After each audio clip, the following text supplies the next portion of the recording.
შემოbrუნდა და მითხრა: მე დიდი ცოდვილი ვარ და ეს თქვა ძალიან დიდი თავმდაბლობით.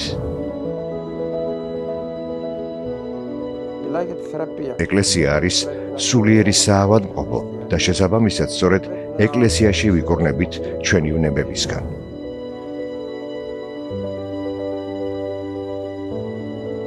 მისგან გამოსული ყოველთვის სიხარულს გრძნობდი. მქონდა განცდა, რომ მხოლოდ ეკლესიის პატრიარქს კი არ შევხვდი, არამედ ძმას. ის იყო ხიდი ეკლესიასა და ხალხს შორის. მუდამ თავისი სიბრძნითა და განსჯის უნარით მოქმედებდა. და ამიტომ ის მართლაც ბრძენი და კურთხეული პატრიარქი იყო. ცილისწამებები დროებითია.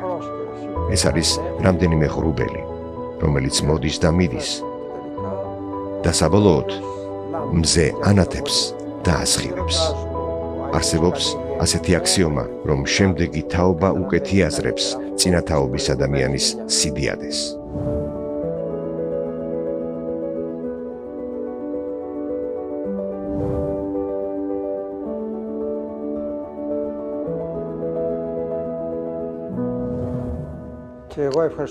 მადლობა, რომ შრომა გასციეთ და აქ ნავპაქტოსში ჩამოხვედით. მეც ძალიან მიყვარს საქართველო. სამჯერ ვიყავი ჩამოსული და ხალხის ღვთისმოსაობით აღფრთოვანდი. ჩემი რამდენიმე წიგნი ითარგმნა ქართულად და სწორედ ამას უკავშირდება ჩემი სამი სტუმრობა 2009, 2017 და 2019 წლებში. სამივე ჩამოსვლაზე წიგნების წარდგენა გქონდა სხვადასხვა დარბაზში. შუაკვირა დაემთხვა და ვერ მოვახერხე, რომ კვირას პატრიარქთან ერთად მსახურებაზე ვყოფილიყავი. თუმცა სხვების გამსმენია, ვინც მისი თანამწირველი ყოფილა, მაგალითად მამა ეფრემისგან, ვატოპედის წინამძღვრისგან, რომ ის შესანიშნავი მწირველი იყო. ვიცი, რომ კარგად იცოდა მუსიკა და დაწერა საგალობლები.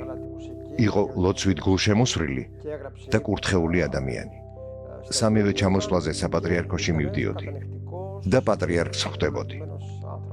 ჩემზე ძალიან დიდი შთაბეჭდილება მოახდინა მისმა პიროვნებამ.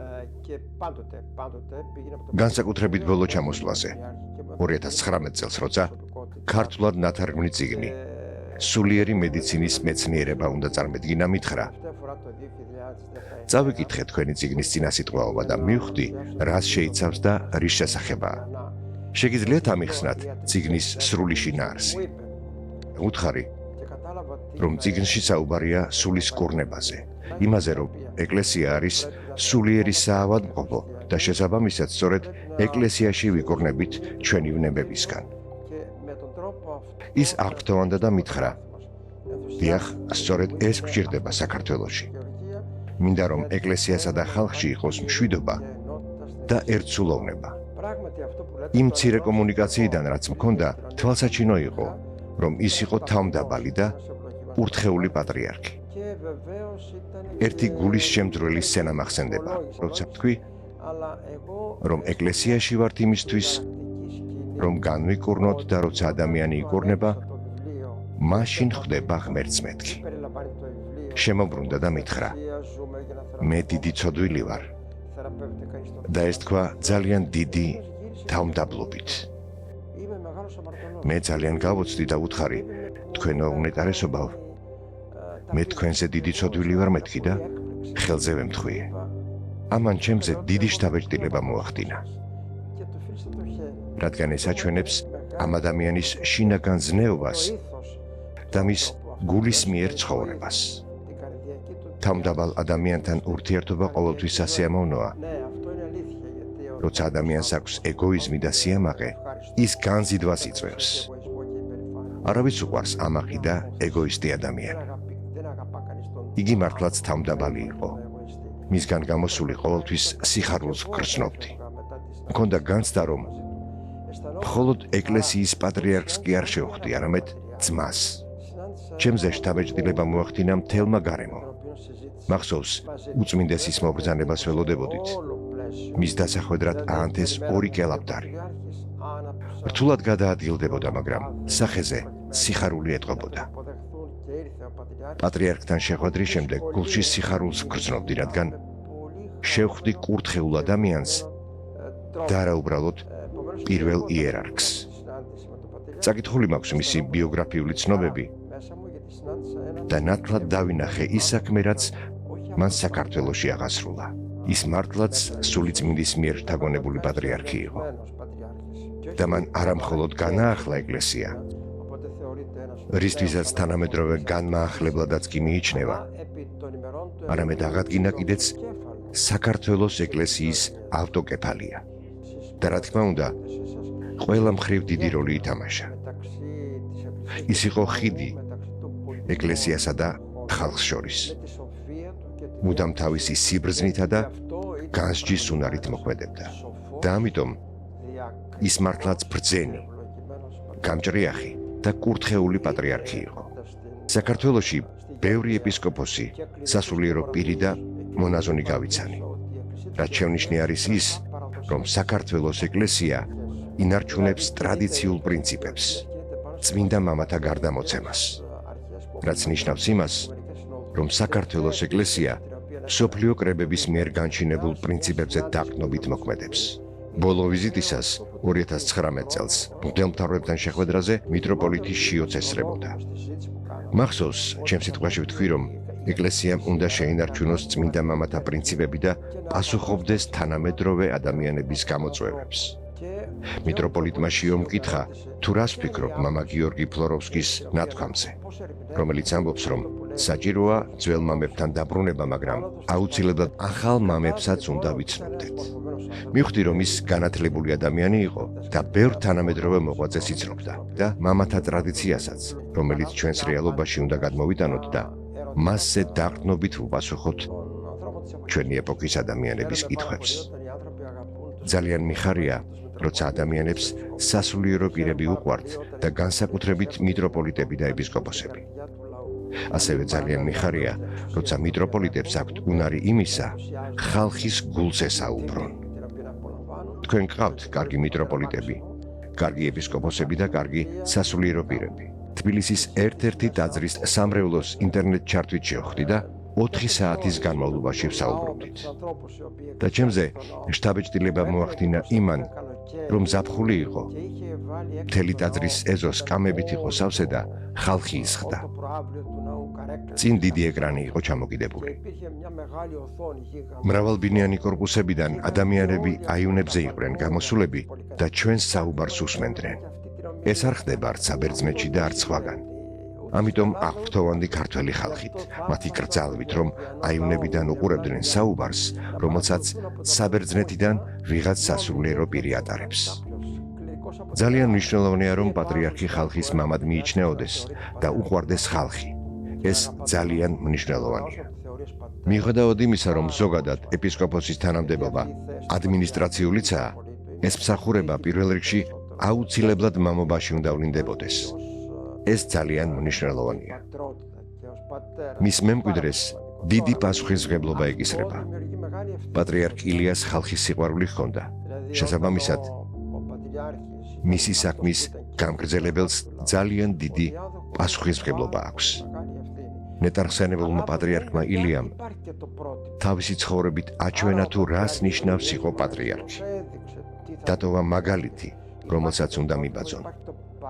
რა თქმა უნდა, საკუთარი თვისებების გამოვლენაც საჭიროა. თითოეულს თავისი უნიკალური ნიჭები და მახასიათებლები აქვს და ამასთან ერთად უნდა შეინარჩუნოს ის, რაც პატრიარქ ილიას ჰქონდა. რაც ნიშნავს იმას, რომ საკუთარი თავიც გამოავლინოს და გახდეს ერის მამა. შეიძლება ადამიანმა ცილისწამებები მიიღოს და განსაცდელები შეემთხვეს. მაგრამ საბოლოოდ რა შთაბეჭდილება რჩება ხალხში? მთელმა ერმა პატივი მიაგო მასთანაც არა მხოლოდ საქართველოში, არამედ საქართველოს გარეთაც. და შეიძლება ითქვას, მთელმა მართლმადიდებელმა ერმა. აქ საბერძნეთში ძალიან დიდი პატივი მიაგეს მას და გაოცებულნი დარჩნენ პატრიარქისადმი ხალხის სიყვარულით. ეს აჩვენებს, რომ ცილისწამებები დროებითია. ეს არის რამდენიმე ღრუბელი, რომელიც მოდის და მიდის და საბოლოოდ მზე ანათებს და ასხივებს. ჩემმა მოძღვარმაც, წმინდა კალინიკემ, რომელიც ედესის მიტროპოლიტი იყო, უამრავი ცილისწამება მიიღო. მას ცილს წამებდნენ სხვადასხვა რაღაცეებში. და იცით რას ამბობდა, როცა ცილს წამებდნენ? ამბობდა, ზეცა იღაღადებს, ანუ ზეცა გაამჟღავნებს სიმართლესო. და მართლაც, მსოფლიო საპატრიარქომ იგი წმინდა ნაჩერაცხა. და ზუსტად ასე ხდება ყველა სასულიერო პირისა და პატრიარქის შემთხვევაში. შეიძლება ცილი დასწამეს, მაგრამ საბოლოოდ მზე ანათებს და ასხივებს. და იღაღა და ზეცამ ღმერთმა ისაუბრა იმ ღირსებაზე, რაც მას ჰქონდა. ვიცი რომ ძალიან უყვარდა ოჯახები და მოუწოდებდა ადამიანებს რომ შვილები ხოლოდათ. როცა ოჯახს სამზე მეტი შვილი უჩნდებოდა, ის ხდებოდა მათი ნათლია. მას შესაძამე ის მოუწოდებდა ქართულ ოჯახებს რომ შვილები გაეჩინათ და ამ ბავშვებს უყვარდათ იგი. შეიძლება ვთქვა რომ ადამიანების მოტივები და კრიტერიუმები სრულიად განსხვავებულია. არა მხოლოდ სასულიერო პირებთან დაკავშირებით, არამედ სხვა ადამიანებთანაც. ადამიანს, რომელსაც აქვს ასე ვთქვათ, სულიერი ღირსება, ჩვეულებრივ როგორც წესი, წლების შემდეგ აღიარებენ ხოლმე. არსებობს ასეთი აქსიომა, რომ შემდეგი თაობა უკეთიაზრებს წინა თაობის ადამიანის სიდიადეს. იგივე ხდება მეცნიერებზეც. მეცნიერთა უმეტესობა სიცოცხლეში ვერ ტკბებოდა ხალხის სიყვარულითა და პატივისცემით. როცა გარდაიცვალნენ, მაშინ გაიგეს ის დიდი ღირსება, რაც მათ ჰქონდათ. იმის თქმა მინდა, რომ არსებობს სხვადასხვა მოტივი და კრიტერიუმი. ხშირად ადამიანები პატრიარქისგან და მიტროპოლიტისგან ისეთ რაღაცეებს ითხოვენ, რაც არ შეუძლიათ და უკმაყოფილონ ირჩებიან. მაგრამ როდესაც ადამიანს შინაგანი სისავსე აქვს, მისი აღიარება აუცილებლად მოხდება. ამას ვხედავთ ქრისტეს შემთხვევაშიც. ქრისტე ჯერ ჯვარს აცვეს, შემდეგ მესამე დღეს აღსდგა და ნელ-ნელა ეკლესია მთელ მსოფლიოში გავრცელდა.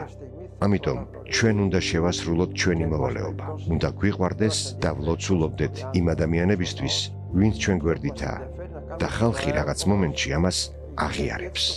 და ყოველ შემთხვევაში ისე ძალიან არც გვაინტერესებს, აღიარებს თუ არა ამას ხალხი. ჩვენი ინტერესის საგანია მხოლოდ ის, რომ ვაკეთოთ ჩვენი საქმე, რადგან ასე სურს ღმერთს. დანარჩენს ღმერთი გამოაჩენს. აქ, საბერძნეთში, ყველა დიდად გაოცდა, როცა ტელევიზიით და მასმედიით დაინახეს პატრიარქ ილიასადმი ხალხის ეს უსაზღვრო სიყვარული. მთელი საათები რომ ელოდნენ ტაძრის გარეთ, რათა გაევლოთ და მთხვეოდნენ მას. ყველა გაოცდა.